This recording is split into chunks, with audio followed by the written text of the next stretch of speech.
দুনিয়াতেও দেখবেন একজন মেয়ের প্রেমে পড়ে একটা ছেলে বাড়ি ছাড়তে রাজি, বাবা মা ছাড়তে রাজি, সংসার ছাড়তে রাজি, সব ছাড়তে রাজি। ওই যার প্রেমে পড়ছে তাকে নিতে হবে। কথা বল না। এখন এই একই মোহাব্বত যদি আল্লাহর জন্য হয়, তাহলে কখনো তো এমন হতে পারে যে আল্লাহর জন্য পরিবার ছাড়ার প্রশ্ন আসতে পারে। আচ্ছা, আমরা কি আসলেই পারবো?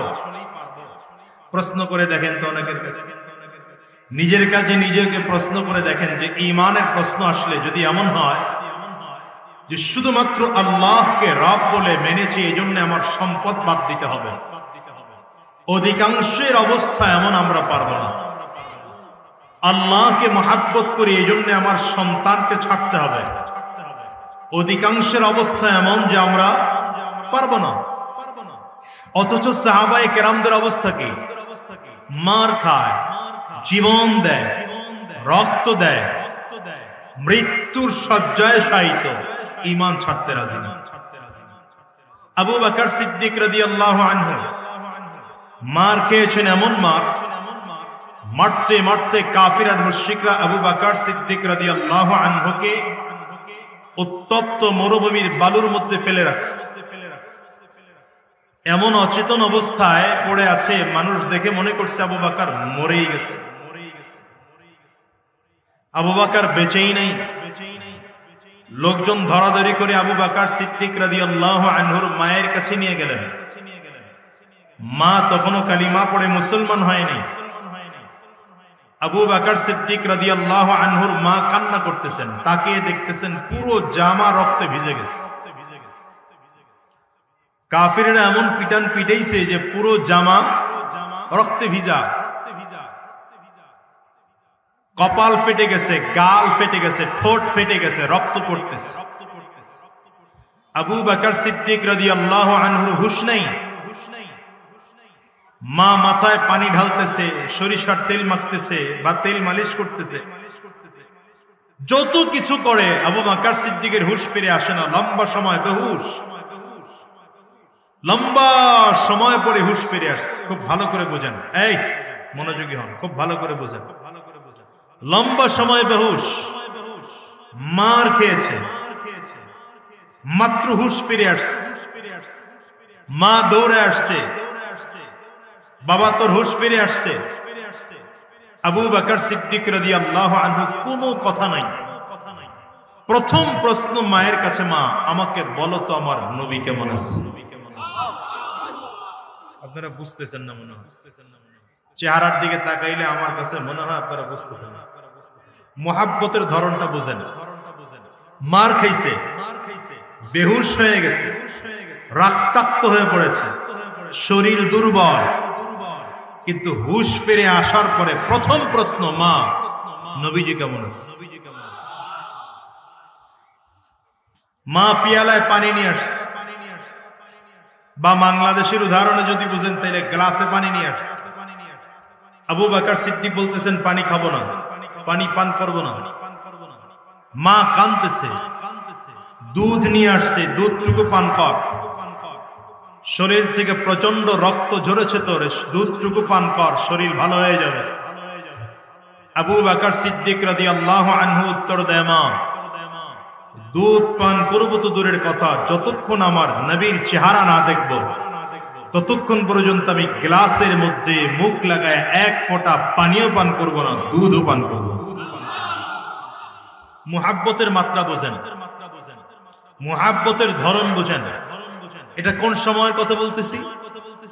ইসলামের একদম শুরুর দিক। ইসলামের বয়স যখন মাত্র 6 বছর কমপ্লিট হয় নাই, খুব গোপনে গোপনে সাহাবেরা ইসলাম পালন করতেছেন। এমনকি হযরত ওমরও কালিমা পড়ে মুসলমান হন নাই, সেই সময়কার অবস্থা। আবু বকর সিদ্দিক রাদিয়াল্লাহু আনহু মার খেয়ে বেহুশ হয়ে তো হুঁশ ফিরার পরে স্বাভাবিক পানি পান করার কথা, দুধ পান করার কথা, কিন্তু না, এগুলো কোনো কিছুই না করে মায়ের কাছে প্রথম শর্ত দিলেন, মা নবীকে না দেখার আগ পর্যন্ত কালিমা পড়ো, আমি পানি খাবো না। মা হয়রান হয়ে গেছেন, পেরেশান হয়ে গেছেন। এটা কেমন কথা? এটা কি করে হয়? তো আবু বকর সিদ্দিক বলেন এটাই হয় কারণ দুনিয়াতে আমার কাছে তিনটা জিনিস সবথেকে প্রিয়, আর এর মধ্যে প্রথম নম্বর প্রিয় আন-নাজরু ইলা ওয়াজহি রাসূলিল্লাহ, আন-নাজরু ইলা ওয়াজহি রাসূলিল্লাহ। ओ मेरा नबी मेरा नबी मेरा नबी है, ओ मेरा नबी मेरा नबी मेरा नबी है, वो जिसके लिए महफिल कौनैन सजी है, फिरदौस बड़ी जिसके वसीले से बनी है। कष्ट वो हाशिमी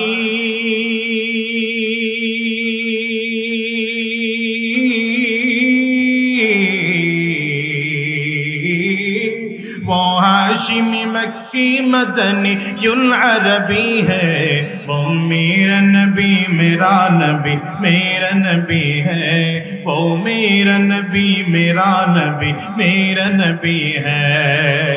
अल्लाह का फरमान अलम नशरह लक सदरका, मनसूब है ये से वरफअना लक जिक्रका। अरे कुरानुल करीम আমার আল্লাহ তাআলা 25 জন নবীর নাম নিয়েছেন, সবাইকে আল্লাহ তাআলা কোরআনে নাম ধরে ডেকেছেন। আমার নবীকে আল্লাহ তাআলা কোরআনের কোথাও নাম ধরে ডাকেন নাই, ডেকেছেন তো আলাদা, তাহা নাম দিয়ে ডেকেছেন, আলাদা উপাধি ইয়াসিন বলে ডেকেছেন, ইয়া আইয়ুহাল মুজাম্মিল বলে ডেকেছেন, ইয়া আইয়ুহাল মুদ্দাসসির বলে ডেকেছেন। আল্লাহু আকবার, চিল্লায়ে জোরে বল।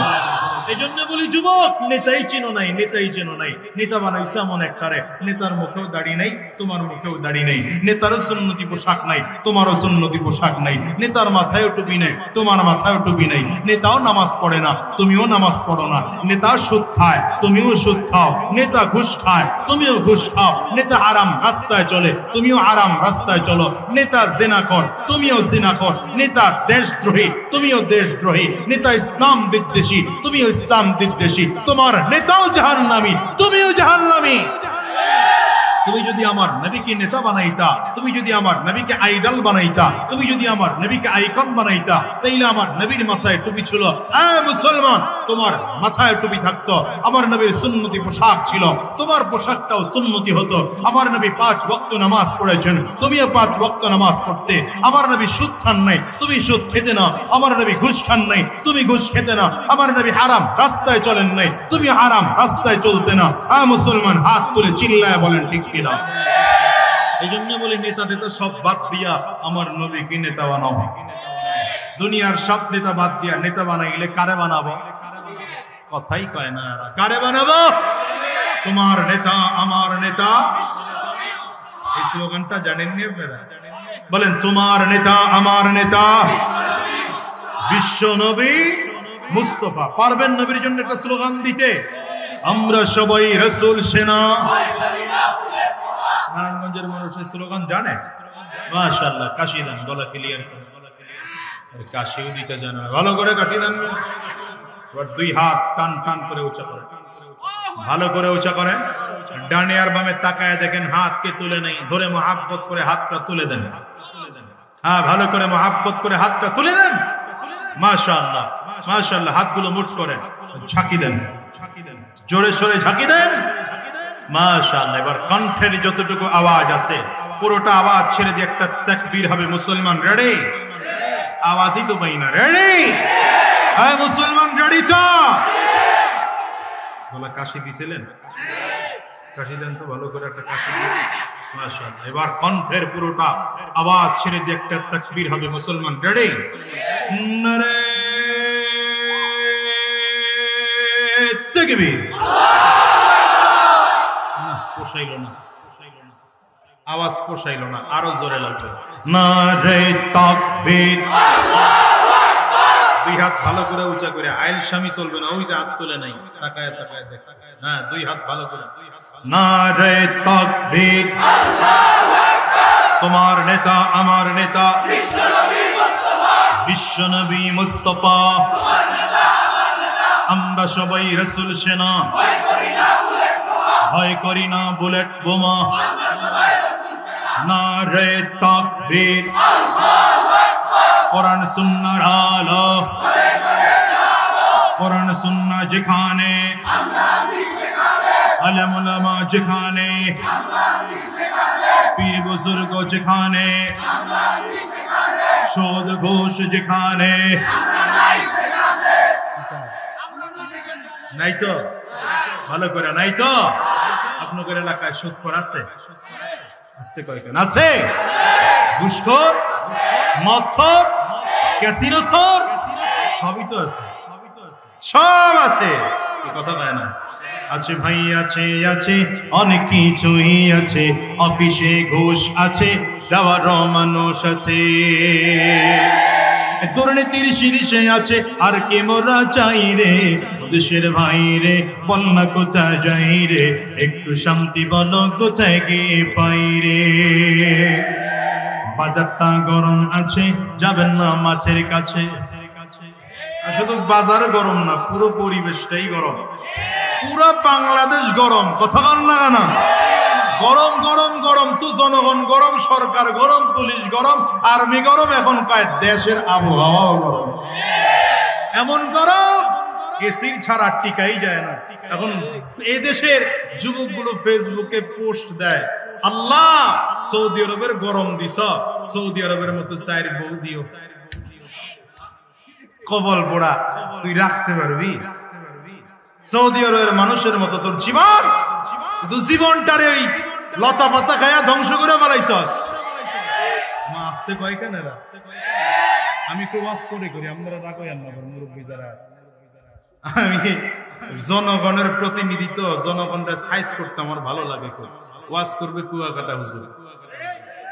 এদেশের পোলামান যে হাতে ডইলা খায়, নাম কওয়ার দরকার নাই আমার। আমি একটারে ধরাই দিছি আমার এলাকার থেকে, কিছুদিন পরে ছুটে আসছে, এসে বাজারে ঘুরে আর কয় খাই একটু লতা পাতা, এইটা নিয়ে হুজুরের এত মাথা ব্যথা। লতা পাতা খায় বলে কি না এদেশের যুবকদের অবস্থা? দেশের অবস্থা গরম। এত গরম কেন? হিসাব করে দেখো, এত গরমের মূল কারণ তোমার আমার গুনাহ। আস্তে কইলো কেডা কেডা দেখেন তো। এই গরমের মূল কারণ আমাদের গুনাহ। বান্দা যত বেশি গুনাহ করে, আল্লাহ তত বেশি আযাব দেয়। অতিবৃষ্টি, অনাবৃষ্টি, প্রচন্ড গরম, প্রচন্ড শীত, করোনা, ব্ল্যাক ফাঙ্গাস, সব বান্দার গুনাহের কারণে। গুনাহ কমিয়ে দাও, গরম কমে যাবে। এজন্য আমি মাঝে মাঝে বলি, হিট অফিসার নিয়োগ দেওয়া হয় আমাদের দেশে, আলহামদুলিল্লাহ, এটা খারাপ না, ভালো দিক, এটা ভালো দিক। কিন্তু হিট অফিসার নিয়োগ দেওয়ার আগে 1000 বার চেষ্টা করা দরকার। এদেশের উলামায়ে কেরামদের নেতৃত্বে এ বাংলার যুবকদেরকে নিয়ে, যুবকদেরকে চরিত্রবান বানানো দরকার, যুবকদেরকে কোরআন ওয়ালা বানানো দরকার, যুবকদেরকে দিনদার বানানো দরকার। যুবকরা আলেমদের কাছে গিয়া গুনাহ কমায় ফেললে অটোমেটিক গরম কমে যাবে, ঠিক না? এখন তো বৃষ্টির নামাজের দোয়া করলেও বৃষ্টি হয় না। হবে কি কইরা? হবে কি করে? পেছনে যারা দাঁড়ানো সব হারাম করবে। রাগ করেন না, রাগ করেন না। যেই হুজুরে দোয়া করে, হুজুরেও তো হারাম খায়।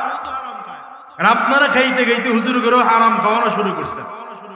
আগের যুগে বৃষ্টির দোয়া হতে দেরি হতো, বৃষ্টি হতে দেরি হতো না, ছাতি নিয়ে যাওয়া লাগতো। আর এখন যারা যায় এরা ছাতি ছাড়া যায়, কারণ চিন্তা করে বৃষ্টি হবে না, খালি খালি দোয়া করে লাভ নাই। কথা কয় না? আবার এই দিক থেকে দোয়া করে বৃষ্টি, ওই দিক থেকে দোয়া করে বৃষ্টি না হওয়ার। মোমেন শাহী গেলাম গতকালকে, আমারও প্রোগ্রাম ছিল, আমার পরে কুয়াকাটা হুজুরেরও প্রোগ্রাম ছিল। তো বৃষ্টি, প্রচন্ড বৃষ্টি শুরু হয়েছে। মাহফিল কমিটি কয় আজকে বৃষ্টি দেওয়া লাগলো। সারা বাংলাদেশের মানুষ বৃষ্টির জন্য দোয়া করে, আর মাহফিল কমিটির মন খারাপ। কারণ আল্লাহ কার মন রক্ষা করবে? হ্যাঁ, মাঝখানে বৃষ্টি একটু থামলো, আমি 15-20 মিনিট কথা বললাম, এরপরে কুয়াকাটা হুজুর উঠছে তো বৃষ্টি শুরু। ভাই এই শুরু করা লাগলো এখনই। তো এদেশের আপনারা তো বলেন হুজুরগুর দোষ, কে বলছে? আল্লাহরও তো দোষ আছে। নাউজুবিল্লাহ, তো কেউ বলে। আমি কি লেগে কইলাম আল্লাহর দোষ আছে? আপনি আল্লাহ তাআলার ফয়সালা মানতে পারতেছেন না। বৃষ্টি বেশি হইলে কয় আল্লাহর এত বৃষ্টি দেওয়া লাগে, বৃষ্টি কম হইলে কয় আল্লাহ বৃষ্টি দিতে পারে না, রোদ বেশি হইলে কয় এত রোদ দেওয়া লাগে, মেঘ হইলে কয় সারা জীবন মেঘের নিচেই থাকবো। সব কাজেই তো আল্লাহর উপরেও মানুষ প্রশ্ন তোলে, তো বান্দার কাজে প্রশ্ন তুলবে না, ঠিক কিনা? মুসলমান, যে কথা বলছিলাম, তাইলে মুহাব্বত এটা কঠিন বিষয়। মুহাব্বত করব তো আল্লাহ এবং রাসূলকে জীবনে সবথেকে বেশি মুহাব্বত করব, ঠিক কিনা? এইজন্যই তো হযরত বিলাল হাবশী রাদিয়াল্লাহু আনহুকে উমাইয়া শুধু ঈমান আনার অপরাধে মেরেছে। অপরাধ কি? ঈমান অপরাধ, আর কিছু না। ওয়ামা নাকামু মিনহুম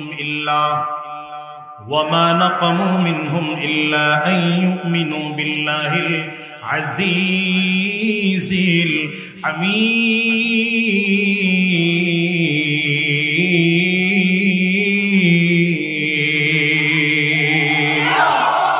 রব্বি কারীম বলেন, ইমানদারের আর কোনো অন্যায় নয়, ইমানদারের একটাই মাত্র অন্যায়, তারা একমাত্র রবকে রব বলে স্বীকার করে, আল্লাহ তাআলাকে রব বলে স্বীকার করে।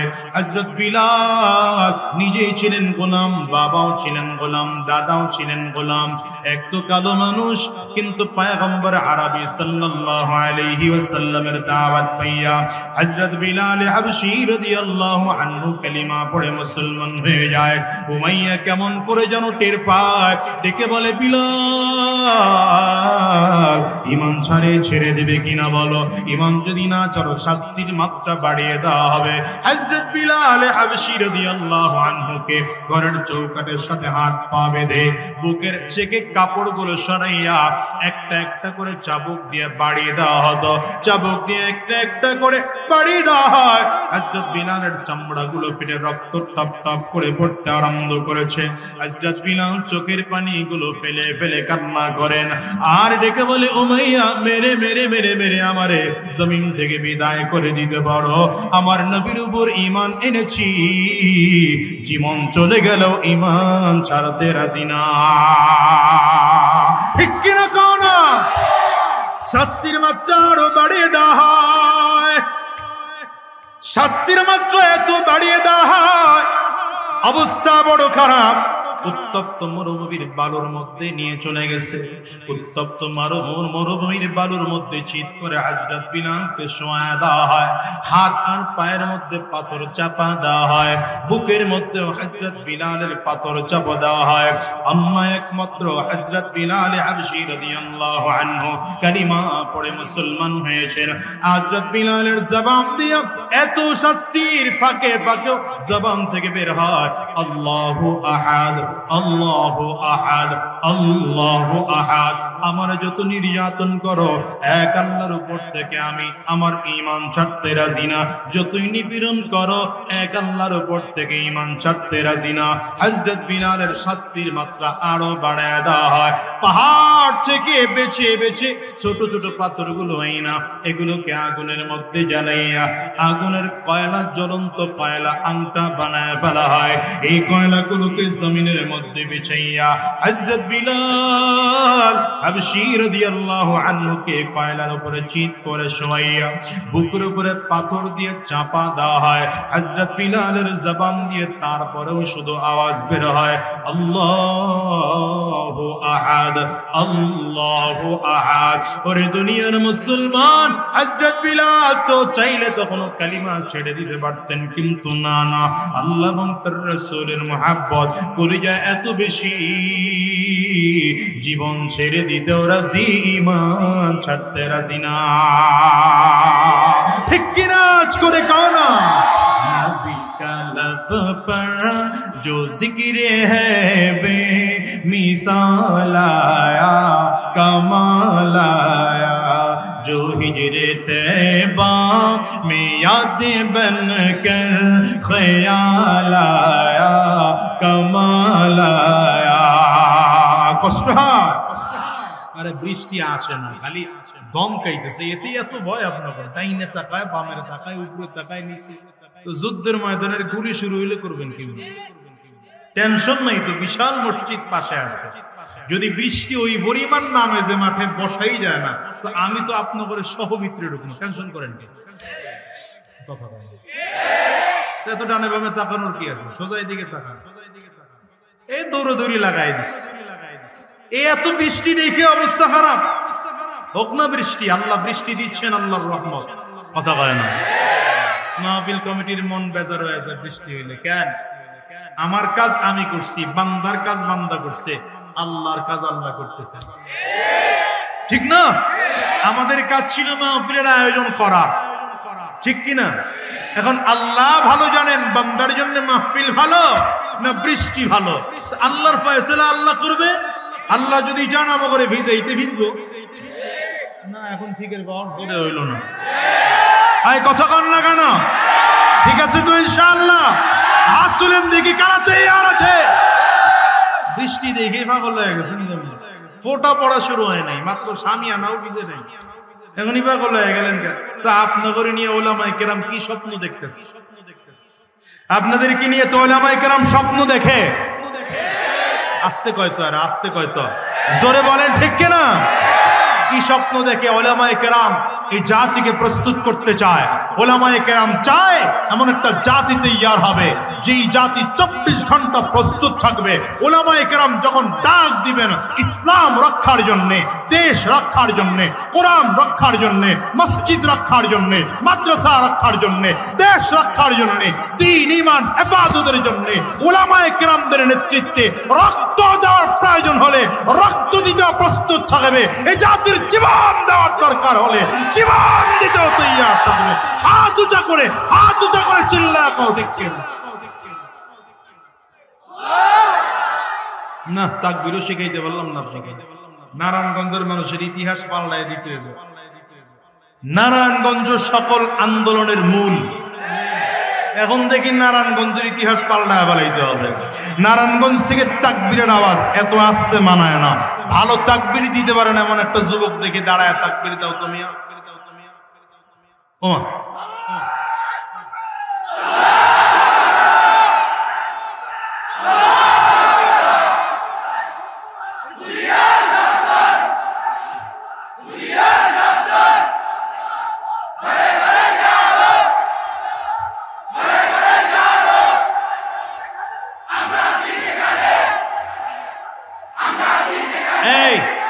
এই তাকবীরটা কি কোনো দলীয় স্লোগান? এটা কোনো দলীয় স্লোগান? এটা কোনো ব্যক্তির স্লোগান? কোনো রাজনৈতিক স্লোগান? এটা আমার নবীর স্লোগান, আল্লাহর স্লোগান, ইসলামের স্লোগান, ঠিক কিনা বলেন? এটা মুসলমানদের জবানে থাকবে। আল্লাহু আকবারের ধ্বনি আযানেও আছে, আযানেও আছে। কথা কয় না কেন? আল্লাহু আকবারের ধ্বনি ইকামতেও আছে, আল্লাহু আকবারের ধ্বনি নামাজের শুরুতেও আছে, নামাজের মাঝখানেও আছে। রুকুতে যাবেন এখানে আল্লাহু আকবারের আওয়াজ আছে, আবার সাজদায় যাবেন এখানে আল্লাহু আকবারের আওয়াজ আছে, সাজদার থেকে দাঁড়াবেন এখানে আল্লাহু আকবারের আওয়াজ আছে। তো আল্লাহু আকবার যতদিন জমিনে সূর্য থাকবে আল্লাহু আকবারের আওয়াজও থাকবে। চিল্লা কাও ঠিক কিনা?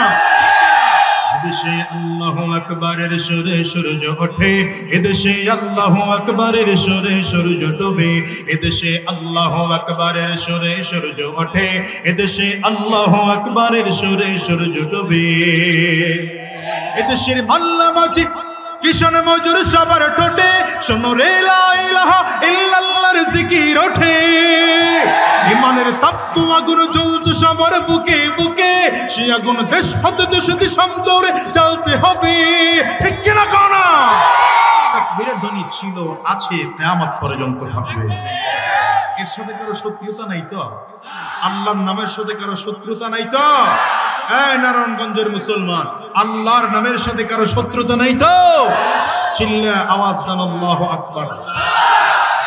এখন অনেকে মুখ বন্ধ করে বেরিয়েছে, আমি খেয়াল করতেছি এতগুলো মানুষ আওয়াজ দিলে কেমন আওয়াজ হয়। আমার কানের একটা আন্দাজ আছে না, আমি আওয়াজ অনুযায়ী আন্দাজ অনুযায়ী আওয়াজ পাই না। আরেকবার চান্স দিলাম, আওয়াজ দেন আল্লাহু আকবার। একটু বাড়ছে, তবে এখনো 100% হয় নাই, আরো লাগবে। আল্লাহু আকবার। ও পিছনে যারা এমনি করে হাত বাঁধা মিয়া সাহেবের মতো খাড়ায় রয়েছে, হেরা দেয় না আওয়াজ, আমি খেয়াল করছি। এবার সবাই মিলে, আর যাইতে কই নেই, আওয়াজ দিতে কইছি, সবাই মিলে জোরে আওয়াজ দেন আল্লাহু আকবার। नबी का लब पर जो जिक्र है बेमिसाल आया कमाल आया जो हिजरे तैबा में याद बन कर ख्याल आया कमाल आया आवाज करे कौन अल्लाह अकबर का तुर डाला लगा के माथे पैतिल खुदा ने जो काले रंग का गुलाम तेरा बिलाल आया कमाल आया नबी का लब पर जो जिक्र है बेमिसाल आया कमाल आया বিলালের শুধু অন্যায় আল্লাহর উপরে ঈমান এনেছেন আল্লাহকে রব বলে মেনেছেন আমার নবীকে নবী বলে মেনেছেন উমাইয়া ডেকে বলে বিলাল কালিমা ছাড়বে কিনা বলো কালিমা ছাড়বে কিনা বলো হযরত বিলালের জবান থেকে কালিমা ছাড়েন না শাস্তির মাত্র আরো বাড়াইয়া দেওয়া হয় এবার হযরত বিলাল হাবশী রাদিয়াল্লাহু আনহু যখন বারবার করে আল্লাহ পাকের নাম উচ্চারণ করে উমাইয়া হযরত বিলালকে শাস্তির মাত্রা আরো বাড়িয়ে দেওয়ার জন্য হাত আর পায়ের মধ্যে পাথর চাপা দিয়ে রাখে বুকের কাপড়গুলো সরাইয়া ঘোড়া তাড়ানোর চাবুক দিয়ে বুকের উপরে এক একটা জোরে জোরে বাড়িগুলো মারে এক একটা বাড়ির কারণে বুকের চামড়াগুলো ফেটে যায় চামড়া ফেটে যায় রক্ত টপ টপ করে বের হয় এরপরে হযরত বিলাল কালিমা ছাড়তে রাজি না কেন মুসলমান জানো ওয়াল্লাযীনা আমানু আশাদ্দু হুব্বান লিল্লাহ যারা ঈমানদার তারা কাকে বেশি ভালোবাসে জোরে আওয়াজ দিয়ে আঙ্গুলটা উঁচা করে বলেন ঈমানদাররা কাকে বেশি ভালোবাসে আরো জোরে বলেন কাকে বেশি ভালোবাসে এইজন্যই তো ফিরআউনের স্ত্রী আসিয়া জীবন চলে যায় মৃত্যুর আগ মুহূর্ত ও সুমাইয়া মৃত্যুর আগ মুহূর্ত হযরত বিলাল কি বলে ফিরআউনের স্ত্রী আসিয়া আল্লাহর নাম নেয় আসিয়া গোপনে গোপনে মুসা আলাইহিস সালামকে নবী মেনে ফেলেছেন আল্লাহকে রব মেনে ফেলেছে ফিরআউন টের পায় না হঠাৎ করে ফিরআউন টের পেয়ে গেল ডেকে বলে আসিয়া আমাকে রব মানো না তুমি বলে তুমি রব হওয়ার যোগ্যতা রাখো না রব হওয়ার মতো যোগ্যতাই তোমার কাছে নেই ফিরআউন ডেকে বলে আসিয়া 7 দিন সময় দেওয়া হলো কয় দিন 7 দিন সময় দিলাম 7 দিনের মধ্যে সিদ্ধান্ত নিয়ে আমারে জানাইবা আমাকে রব মানবা কিনা না তোমার আল্লাহকে রব মানবা আসিয়া ডেকে বলে ফিরআউন 7 দিন সময় লাগবে না এই মুহূর্তে বলে দিতে পারি আমার ঈমান নড়বে না ঈমানের পরীক্ষা কাকে বলে ঈমানের পরীক্ষা আসিয়ার ঈমান এত মজবুত কেন কিতাবে লেখা আসিয়ার ঈমান এত মজবুত হওয়ার কারণ হলো ওই ফিরআউনের ঘরে আরেক দাসী ছিল ওই দাসীর 3 বাচ্চা একসাথে জবাই করে তেলের মধ্যে ফেলে ফিরআউন চোখের সামনে দেখছে দেখা যে পরিস্থিতি আসছে ওখান থেকে আসিয়ার ঈমান আরো পাক্কা হয়েছে ফিরআউনের ঘরে এক দাসী ছিল মাশিতা তার নাম এই মাশিতা গোপনে গোপনে পয়গম্বর মুসা আলাইহিস সালামকে নবী মেনে ফেলছেন আল্লাহকে রব মেনে ফেলাইছেন আল্লাহু আকবার জোরে বলা যাবে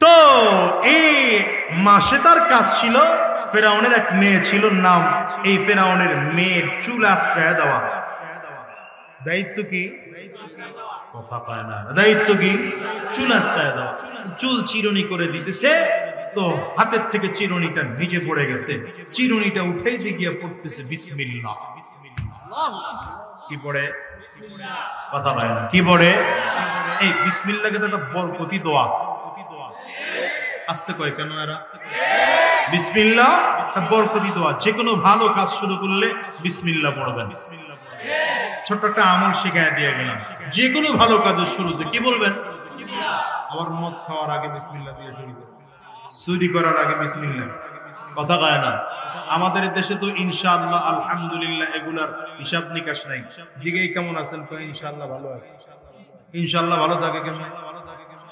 কথা কয় না। ইনশাআল্লাহ ভালো থাকা যায় তো শব্দ কি হবে? আলহামদুলিল্লাহ ভালো আছে, ঠিক কিনা? কথা বল না। আবার সিনেমা হল যারা উদ্বোধন করবে এরাও পত্রিকায় কি বলে উদ্বোধনের জন্য আগের দিন সংবাদ প্রকাশ করে, আগামী দিন অমুক সিনেমা হল উদ্বোধন হবে ইনশাআল্লাহ। বাড়ি যায় কয়েন নাউজুবিল্লাহ, থাক নাউজুবিল্লাহর জায়গাও চিনে না, ওয়াজ উঠতে এসে চিল্লা এখন নাউজুবিল্লাহ জোরে কোন। এই জন্য বিসমিল্লাহ, যত ভালো কাজ আছে সব কাজের শুরুতে কি বলবেন? ঠিক আছে তো? এই মাসেটা বিসমিল্লাহ বলে যখন চিরুনি উঠেইতেছে, ফেরাউনের মেয়ে কয়, এই কার নাম নিলা তুমি? কার নাম নিলা? কয় আমি আমার রবের নাম। তোমার রব কে? আমার আব্বা ছাড়া তো রব কেউ নেই। না, এই জাতির লোকে ওয়াজ করে শান্তি পেলে নাউজুবিল্লাহ। ৩-৪ জনে কয়, বাকিরা মুখ বন্ধ করে জোরে বলা যায় না? কিছু মানুষ আছে মাহফিলে ঢুকলে এত ভদ্র সাজে, জীবনে কথাই কয় নাই, অথচ এই লোককে চায়ের দোকানে বসাই দিলে দেখবেন আরে বাবা মহাপণ্ডিত। এর বাবার কি? এজন্য মাহফিলে এসে জবান খুলবেন, আওয়াজ দিলে গুনাহ হবে না মিয়া। মাঝে মাঝে বক্তারে সহযোগিতা করতে গিয়া সুবহানাল্লাহ আলহামদুলিল্লাহ আল্লাহু আকবার বলবেন, গুনাহ হবে? তো এইবার মাসিদা এই বাচ্চা ফেরাউনের মেয়ে গিয়ে বলে দিছে, বাবা মাসিদা তো তোমাকে রব বলে মানে না। ফেরাউন ডাকছে মাসিদাকে, তুমি আমাকে রব মানো না? মাসিদা বলে, রব হওয়ার কিছু যোগ্যতা লাগে। এই আমনে পিছন দিকে তাকায় কি দেখে? কি দেখতেছে? ওয়াজ করি আমি, পিছন দিকে তাকান। মাসিদা ফেরাউনের সামনে দাঁড়াইছে। ফেরাউন কয়, আমাকে রব মানো না? বলে, রব হওয়ার কিছু যোগ্যতা লাগে, আপনার যোগ্যতা নাই। কি যোগ্যতা? তাফসীরের কিতাবে লেখে, মাশাআল্লাহ মাশাআল্লাহ, হুজুর চলে আসছেন, নারে তাকবীর, নারে তাকবীর। কুয়াকাটা হুজুরের আগমন, কুয়াকাটা হুজুরের আগমন।